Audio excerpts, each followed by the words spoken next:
A global pandemic, over 16,000 Americans dead, and over 17 million Americans have lost their job. And global energy markets crushed by collapsing oil prices. These are extraordinary times in which we live. This is Verdict with Ted Cruz.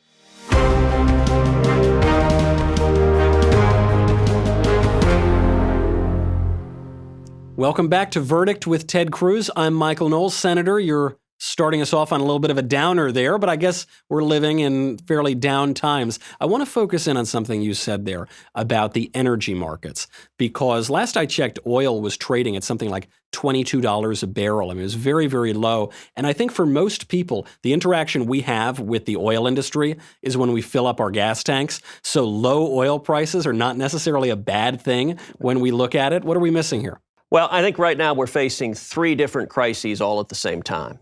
We've got a global pandemic, the coronavirus crisis. We're all familiar with the cases, the deaths, and we're taking extraordinary steps to try to stop the spread of that virus.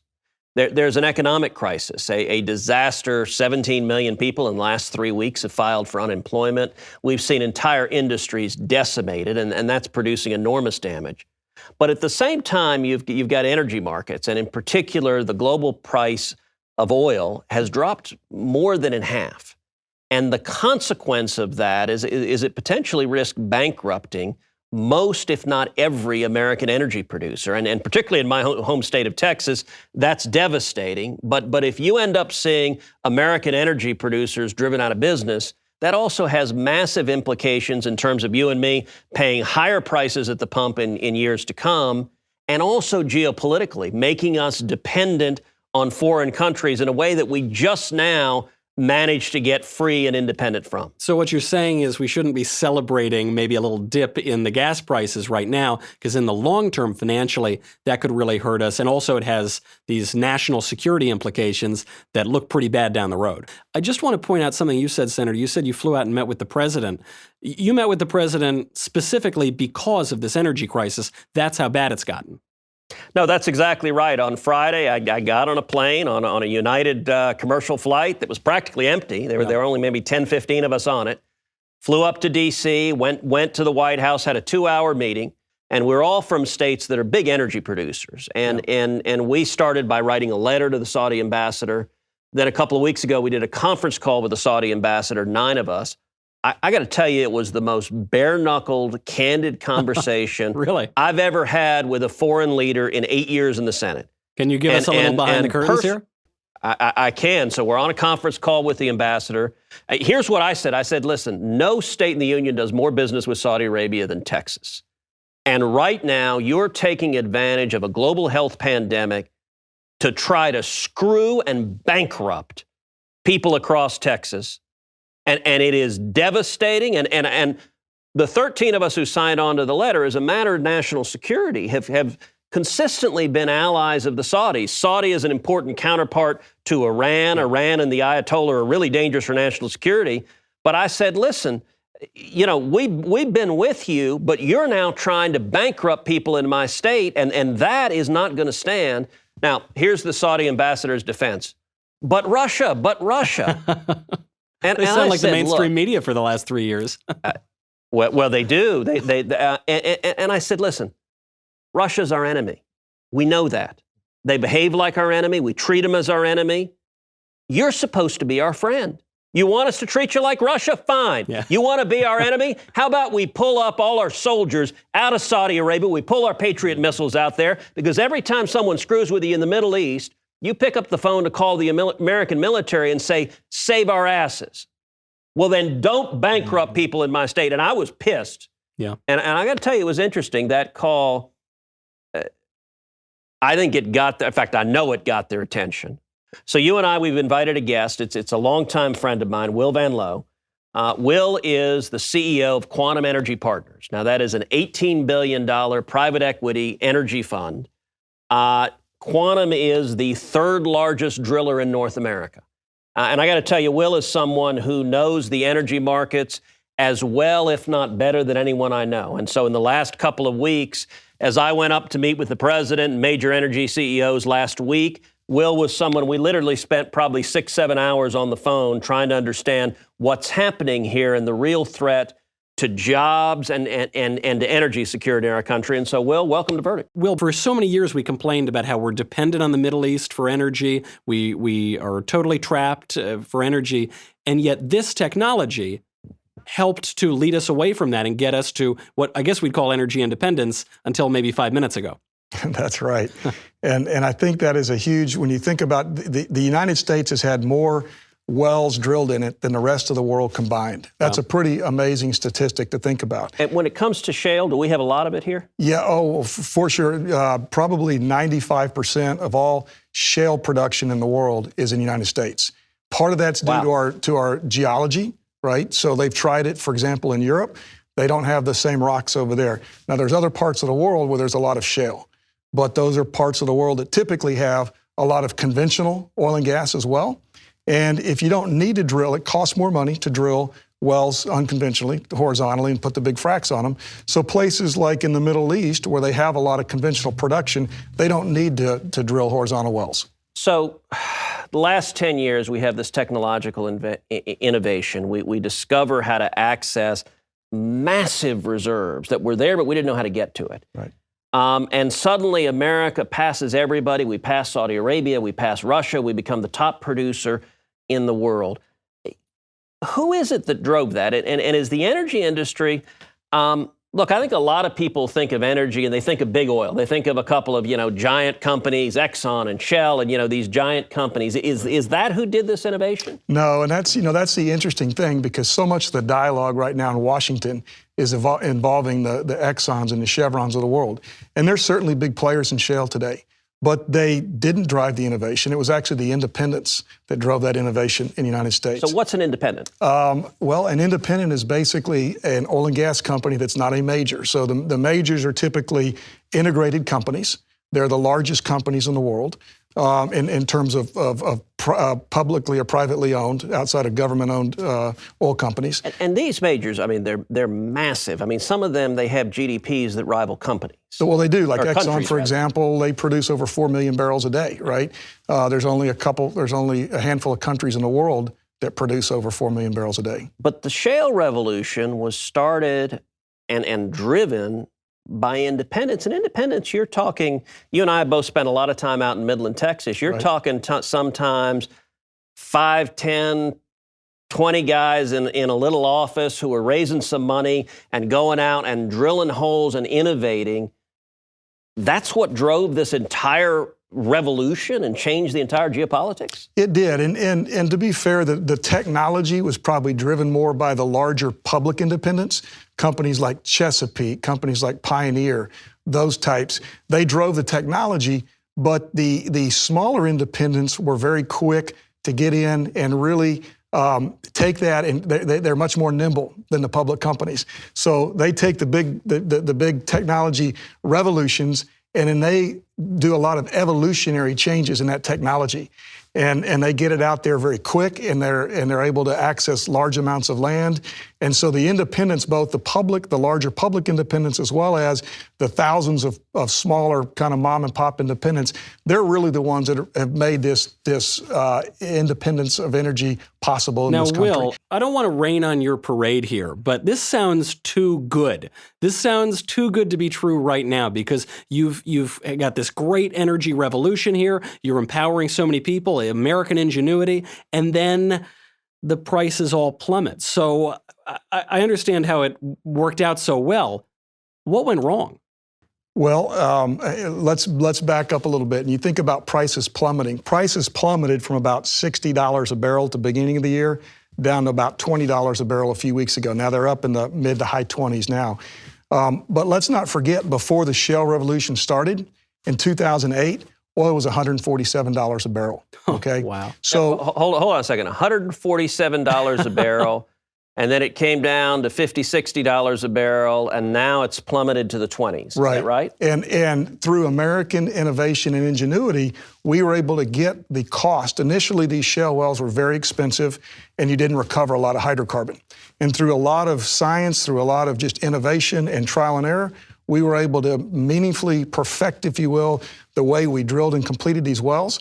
And we got the cost down to a level where at $50 to $60, the U.S. oil and gas companies can make a respectable profit.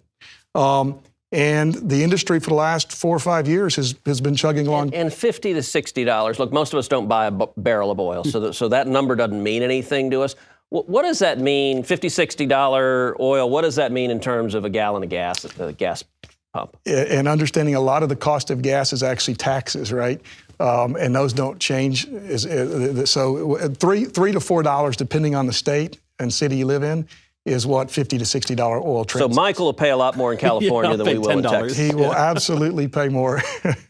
Although I don't know that you need to fill your electric scooter, Michael, so that may help. That's the thing. We actually just run on moonbeams out here, so we don't need any sort of energy. So what I'm hearing, though, is you don't want the price of oil to be so expensive that it's going to kill us all at the pump, but you also don't want the price of oil to be so low that you put all of these companies out of business. You want there to be some medium in there. What are the odds that we're going to be able to get back to that before the American energy industry is just destroyed? Yeah, right now it's not looking good. It's not looking good for 2 reasons. One was Saudi and Russia have decided they were going to basically launch a market share war on the U.S. And as Senator Cruz said a minute ago, the U.S. went from being a huge energy importer. We imported more than 12 million barrels a day less than a decade ago, to literally over the last 6 months or so, on any given week, we will export or import a few 100,000, so we'll be a net exporter or net importer of maybe 100 or 200,000 barrels, right? And so that, if you think about that, and you think about the impact on our economy, that's depending on the price of oil, but say at $50 oil, that's about $250 billion a year that stays here in the U.S. That U.S. oil and gas industry has created additional revenue, the taxes that come off of that, the millions of jobs that were created out of that. So what does that mean for jobs? Whose jobs are we talking about here? Well, we're talking about very high-paying middle and upper middle-class jobs. We're talking about engineers, geologists, geophysicists, production engineers. We're talking about a lot of jobs out in the field. So for both lots of blue-collar jobs, but also a lot of white-collar jobs. So if we lose American energy production, if these companies go bankrupt, we're still going to need energy. When the economy comes back, right, we're still going to drive our cars, we're going to fly airplanes. And so if the American companies are bankrupt, where are we going to get our energy? We're going to get it where we used to get it, and that's from foreign sources like the Middle East, like Russia. And that's really, to me, Senator, the key question the U.S. has to ask itself is, do we want to be energy independent or not? And the answer to that question, all policy will flow from whether the answer is yes or no. Sorry to interrupt, Will, because most people, I think, want that energy independence. That's what we always hear our politicians talking about, certainly what I want for us. But what you're describing as the problem here, I just assumed it was all the coronavirus that's upsetting all the global markets. You're saying there's something else in play, which is this price war between Russia and Saudi Arabia going after the United States. What does that mean? I mean, is that related to the virus, or is that a totally separate issue? Totally separate. And to be fair, the demand destruction that's associated with coronavirus is a much bigger issue today in the near term. If I understand it, globally, the demand for oil in normal times, 4 months ago, was between 95 and 100 million barrels a day. About 100 million barrels a day. As a result of the economy slowing down and grinding to a halt in the U.S. and globally, it's dropped to about 70 million barrels a day? There's a lot of different estimates out there, but I'd say they range anywhere from a 20 to as much as probably 35 million barrel a day demand destruction. So that would say somewhere between 65 and 80 million barrels a day is currently what the globe is using today. So that had a big negative impact on price. When a third or more of the demand disappears, right. It's never happened. It's beyond without precedent. That is. Well, that's everybody's car sitting in their driveways and everyone's airplanes staying parked at the hangar, and nobody flying and very few people driving. And to put that into context, during the Great Financial Crisis, total global demand dropped by only about 2.5 to 3 million barrels a day. Wow. So we're looking at 10 times as times. much reduction in demand now as during the financial meltdown. That's exactly right. But then you've got a second component, which is you have the Saudis and the Russians, right as coronavirus is breaking. Yes. Deciding this is a great opportunity to screw the Americans, to bankrupt the American energy business. And listen, what you're doing, drilling in West Texas shale, the Saudis and Russians have hated it because you pass them up with America as the top producer. And so they're sitting there, if I understand this right, they're taking this as an opportunity. All right, we've got a crisis. Let's put these guys out of business. Let's bankrupt them so that when all is said and done, we're the only players left in the game. Senator, if you think back to when the oil shale revolution started, and you look at total global supply growth since then, so about 8 or 9 years ago, 80% of total global supply growth has come from the United States of America. Okay, that's a country that today produces about 13, 14%, maybe 15 if you add in all the NGLs and other liquids. What's an NGL? I'm sorry, natural gas liquids. Okay. But let's say the U.S. today produces about 15% of global liquid supply, yet we've accounted for 80% of total global liquids growth over the last decade. That's extraordinary, and that challenged OPEC supremacy, and it challenged Russia's supremacy. And it also helped, if I understand right, drive the price down quite a bit. By 2/3. It drove prices. Had the U.S. shale revolution not happened, think about we were at $147 a barrel, and that was pre-oil shales. Prices probably would have gone a lot higher from there. And so that huge drop in what Russia and Saudi, I actually think that they may not have chosen to launch this price war had it not been for coronavirus, because both countries, if you look at their ability to, how long can they go and with low oil prices? You know, Saudi today is much worse equipped for a long price war than they were back in 2014 during the last big collapse in prices, right? Because they've depleted a lot of their sovereign wealth funds. And their break-even cost today is probably $80 a barrel. And what I mean by that is they fund their entire government out of their oil revenues. Whereas Russia's is only about $40 to $45 a barrel. So Russia... So what they're doing used to be what we would call an antitrust law predatory pricing. Right. In that when they flooded the market with oil and they announced they were going to do that and drove the prices way down, they were taking a big hit themselves, but they were doing it to bankrupt their competitors and then sweep in and dominate the market. That's right. Let me pause for a second and kind of play devil's advocate. You mentioned two technological innovations that helped us access all these massive shale reserves. One was horizontal drilling, but it was combining that with hydraulic fracking. Look, fracking, I've heard a lot of scary things on the internet about that. I've heard it messes with the water table. You can light the water on fire, that's what they say. So is that for real? Should I be worried that fracking makes it dangerous to drink the water?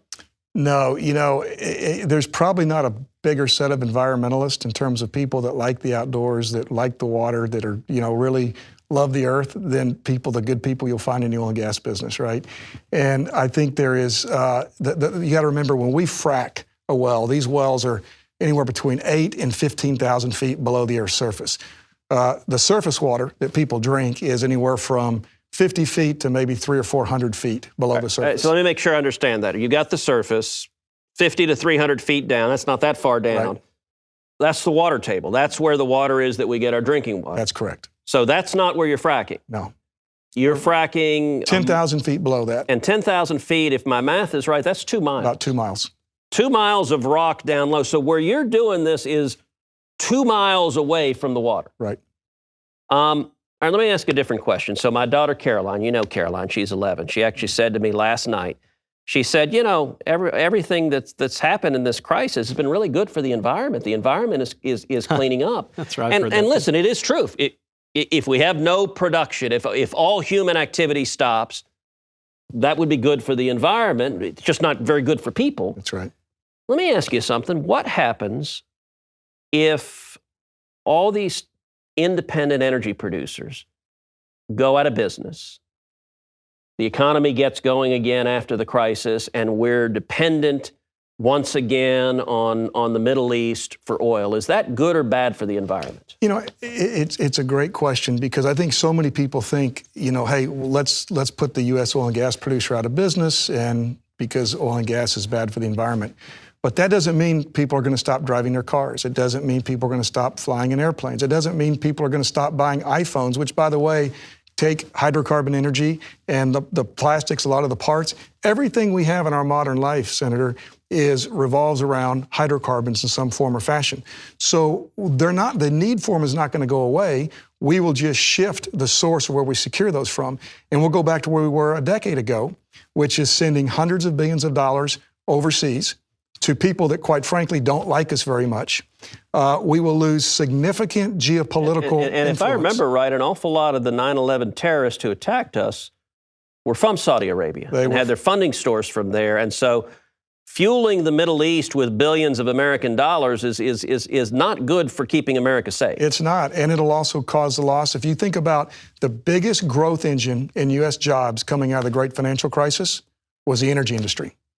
And the tens, if not hundreds of billions of dollars in taxes that the energy industry pays every year to school districts, to other municipalities, hospitals, building roads, bridges, infrastructure.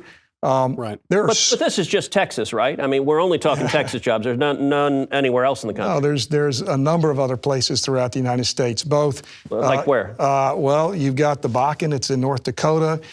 You've got the DJ that's in Colorado, the Powder that's in Wyoming. You've got the Permian, which is New Mexico. You've got several plays in the Scoop Stack in Oklahoma. That's just on the oil side. Pennsylvania. Well, as I say, on the gas side, the largest gas field in the United States, really one of the largest, maybe the largest in the world, sits under Pennsylvania, West Virginia, Ohio, and New York. So you also got California. California is a huge producer, right? They are a huge producer. In many ways, I can speak to California. It's a completely lost cause. But of course, we don't want the industry to go out here. I see, Wil, your point that this is all over the United States, that we're talking about a lot of jobs and a lot of industry all over the place. So what do we do now? I mean, looking down at this crisis, you got the markets collapsing, rather. How do we fix it? What are our options before it's too late? Well, you know, I think we have to start with, we got to decide we want to fix it, because that is part of the issue is obviously the Saudi and Russian, what they've done and tried to flood the market with additional barrels to drive down prices. But the much bigger issue in the short term is obviously demand destruction associated with coronavirus. And so, you know, at these prices, the U.S. independent cannot make money. Okay, they just flat can't make money. So there is that fact. Their just revenues will not exceed their expenses. But the other thing we have to also look at as an industry is, and that's just simple math. That it costs a U.S. producer what, about $40 a barrel to produce, and so $20 a barrel. It doesn't work if it costs twice as much as the price to produce. You're out of business. At these prices, there's not probably, you know, less than 5% of all locations in the United States are economic at these prices. Okay. That's, well, Michael, you know, one of the things, you asked what do we do about it? Yeah. There's both a component of it, we get our economy going again. Yeah. But there's also a component of it, the foreign policy component. I'll tell you, and you and I have talked about this, that's something I've been really active in, is taking on the Saudis. In my office, I brought my national security team in. I said, all right, I want a list of steps we can take to ratchet up heat on the Saudis to make it more and more painful. We looked at things like sanctions on individual officials in the Saudi government that had directly targeted American businesses and said, if you're going to wage economic warfare on us, well, welcome to the game, and you better be prepared for the consequences. Rewind to last week, Friday, in the Oval Office. Meeting with the president. The president had spoken in the preceding week, both to Putin and MBS, the head of Saudis. He had leaned in hard.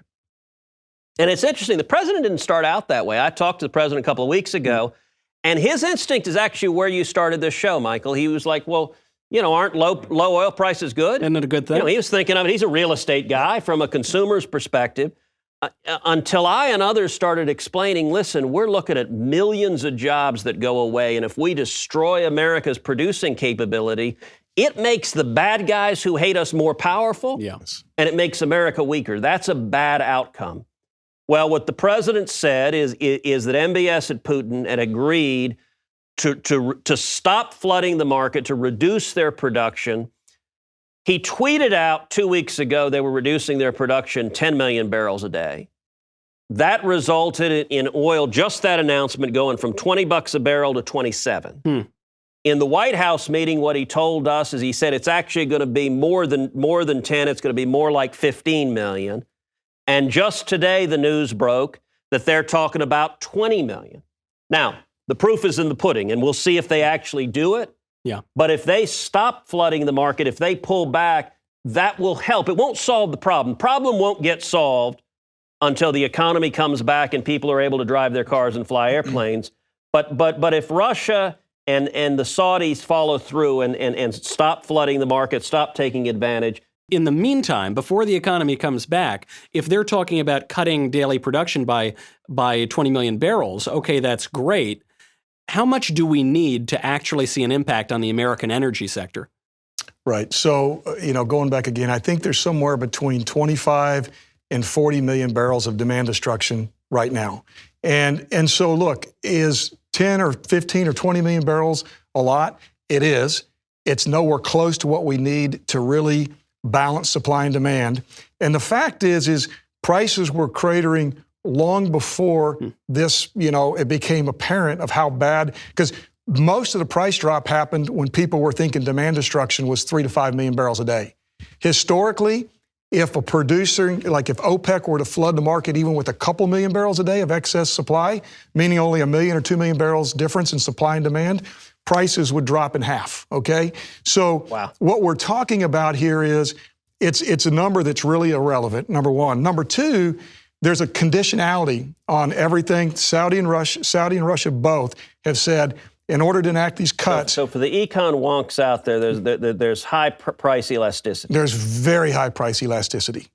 And Saudi and Russia both said, if we're going to do these cuts, we want contributions from all the major exporting countries in the world, including the U.S., including Norway, including Mexico. So there's all these other countries that they want to participate in this. And I think the president's been very clear, the U.S. is not going to deliver a production cut. Now, he has talked about there's going to be natural shut-ins and declines, and that is going to be the case. The question is that going to be good enough for the Saudis and for the Russians? The other thing, though, to keep in mind is every time OPEC or OPEC Plus has said we're going to make a cut, there's, generally speaking, not great adherence to those cuts. So they may say they're going to make a cut, but the actual cuts usually are much less. So trust but verify, and maybe even don't trust. Let me bring out one other issue, because it's an important issue to understand. And this is something you and I have talked a lot about, and it was the one deliverable that came out of the White House meeting last week. So we spent 2 hours talking about energy. We talked about pressuring the Saudis and Russians. That seems to have produced some results. But we also talked about access to capital. And this is a piece where I think a lot of people don't understand what's going on, but it's really important. Wall Street, the last couple of years, has been cutting off more and more capital to energy. There's a movement called the ESG movement, which is putting pressure on Wall Street to say, we're not going to fund American energy producers. And the consequence of that has been really significant. So Will, I want us to understand it. Let's say you're a small independent producer. You're in West Texas, you're in New Mexico, you're in Colorado, and you're in Pennsylvania. And the banks decide to cut off your capital. How does that happen? How does that work? Why does capital matter, and how would that impact you? So in any oil and gas business, companies obtain capital from banks and what's called RBLs, reserve-based loans. And those RBLs are redetermined every 6 months, okay? So think about public companies, they go issue debt, and it's 7, 10, 15, 20-year debt. They don't have to think about refinancing or having that debt called for a very long time. The independent producers in this country, the vast majority of them can't access that kind of public capital to term out their debt. And so they go to banks. And the bank loans, if they get redetermined every 6 months. So historically, it's been a very symbiotic system. And the banks understand the importance of the business, and they understand, they loan companies money, and they're not going to change it a lot quickly in terms of the amount they're loaning them. Well, what's happening now, because prices have dropped so much, and the banks have actually had some significant losses on those RBLs, they've made a decision they're going to significantly tighten the amount of credit to the sector. But they had made that decision really before this price drop. They'd made that, to your point, they've been getting a lot of pressure from ESG-centric groups. So the pressure is energy's bad, it's killing the climate, and so don't invest in energy companies. Here's the fallacy of that, Senator, is, as we said earlier, unless people are going to quit driving cars and flying in airplanes and buying products, they're going to keep consuming the energy. You were talking about reserve-based lending, and I want to make an analogy to say a home mortgage. Mm-hmm. Let's say you've got a home that's valued at $400,000. So you get a mortgage, let's say, for $350,000. You're paying your mortgage, and it's based on the value of the home. Now, drawing that analogy to if you've got an energy producer, they get a loan based on the value of their reserves, the reserves that they're producing and going to produce. But you said in the energy business, every 6 months they come redetermine it. So what that would mean, if you think about your home mortgage, Yes. You got a $350,000 mortgage on what you think is a $400,000 house. Suddenly the bank comes to you 6 months later and says, Michael, your $400,000 house, we now think is a $200,000 house. You borrowed $350,000, so write me a check for $150,000 now. And that's what's happening, Senator. That is literally, we're hearing stories every single day about banks going to companies and saying, you need to put equity in and pay down this loan, or we're going to throw your loan over to the workout group. And so in terms of deliverables from the White House meeting, what I suggested to the president on Friday, I said, Mr. President, there is a real problem with the banks cutting off capital to these American energy producers and ending American energy production. And we need to make sure that energy is not discriminated against. And so I suggested to him, Mr. President, you should ask the Energy Secretary, Dan Brouillette, who is a Texan and a good friend, ask him to work with Steven Mnuchin, the Treasury Secretary, to work with the bank regulators to make sure that the banks are not discriminating and bankrupting these energy companies in America and causing millions of people to lose their jobs. And the president said, I'll do it. He directed Dan. Dan was sitting in the meeting. Make it happen. I can tell you, I've spoken with Dan almost every single day since then, in order to make sure that we just have the capital so these guys can survive. Well, that's great news, because it does seem, from what I'm hearing, like it's one damn thing after another that the American energy industry has to face. And this leads to my last question. We're running out of time here, but I suspect we're running out of time to solve this problem. Wil, do you have any sense of the timeline here before we reach a point at which we can't turn this around anymore? Well, if you think about the amount of capital that it took to basically get the shale revolution to where it is today, it's about $1.5 trillion, okay? And that capital, a lot of it was not spent very efficiently, and public investors lost a lot of money over the last decade on their investments in the energy space. The problem is today is that magnitude of capital will never come back to our sector again. And so if we lose the momentum, the problem with shale wells is they come on at prolific rates, but they decline very rapidly. And so what's going to happen over the next 12 to 18 months is U.S. production will decline probably 2 to 2.5 million barrels a day. Okay, that's off a base of 13 million barrels. That's very significant. And we'll never be able to recover that. And if you shut in those wells, we don't know if you can open up again. Well, you'll open them up, but there's a big chance you've damaged the reservoirs, okay? So they'll come back on less productive. But the bigger problem is that shale is very expensive to develop. It's like a treadmill. And the more you produce, the faster the treadmill goes. And you got to keep reinvesting and reinvesting and reinvesting.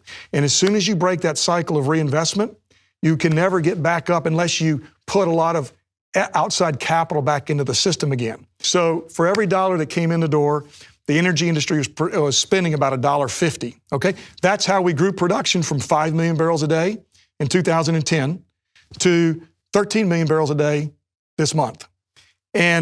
But now that cycle's been broken. 5 million to 13 million in 10 years. 10 years. But now that cycle's been broken, so you ask the question, how much time do we have? Not much. And that really is the critical question. In terms of this crisis that's hitting the energy sector and the American energy producers, I got to tell you, for me, this is very personal and real. As you know, I grew up in Houston. Houston's my hometown. When I was a kid, my parents owned a small business, and it was in the oil services world. It was a seismic data processing company. So my parents are both mathematicians, computer programmers. And in 1986, oil collapsed. It dropped to $7 a barrel. Texas went into a full-on depression. I was in high school at the time. And I still remember my dad, it was one Monday. Now, his was a small business. He had 25 employees. I still remember the Monday where he had to lay off 19 of the 25 employees. He came home. I'd never seen my father look as unhappy. He looked like he'd been beaten with a stick. And he had employees arguing with him, going, Rafael, I'm not going to leave. No, I'm going to stay. This company is my home. And he said, look, I don't have the money to pay you. You have a family. And so my parents went bankrupt. We lost the company. We lost our home, the home I grew up in. And it's... Look, I've lived through that firsthand. Well, you know, it really shows you that in the price of oil, there is a whole lot more going on. There are a lot of jobs. There are a lot of families. There's an entire sector of the American economy that's being destroyed. It has implications for national security. There's so much more to talk about. Unfortunately, we are out of time. But thank you, Wil. Thank you so much for giving your insight. And Senator, I had never heard that story. I mean, it really brings it home on a personal level. And we'll see. Thank you, by the way, for your leadership and going to the president, trying to turn this around. We will just have to wait and see in the coming days. Hopefully we turn it around before it's too late. In the meantime, I'm Michael Knowles. This is Verdict with Ted Cruz.